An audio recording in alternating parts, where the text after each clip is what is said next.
Live good morning everyone, and for today's tutorial guys, meron na akong isi-share kasi ito po ay madalas na nagiging problem. Hindi naman talaga problem, pero madalas po ito aksidenteng napipindot.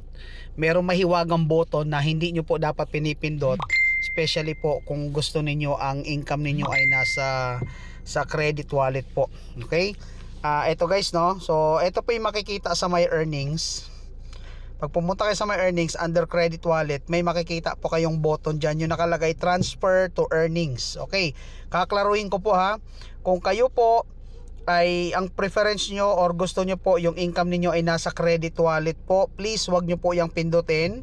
Kasi pag yan po ipinindot ninyo, mawawala po yung amount na nasa credit wallet ninyo at mapupunta po yan sa floating status until mag-set up po kayo ng inyong bank account.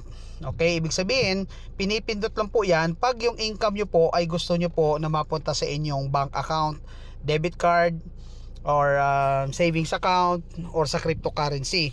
Pero kung wala kang intensyon na mapunta yung account, yung amount or yung kinikita mo doon, wag nyo pong gagalawin yung transfer to earnings po. Okay, now what if aksidente napindot mo naman yung transfer to earnings na yan? Magugulat ka pag tingin mo zero na yung credit wallet mo. So ganito lang gagawin mo, meron po tayong workaround dyan. Gawin mo, punta ka lang po dito sa my earnings, tapos pindutin nyo po uli yung transfer commission to credit wallet. Ibig sabihin po, i-reactivate mo lang po yung credit wallet mo. So punta po kayo dyan, then yung third option, pindutin nyo uli yung I would like to credit all of my earnings to my credit wallet account, then click on save. Now please be reminded, pag inactivate nyo po yung credit wallet ninyo, ina-update lang po ni system yan every Friday 3 PM.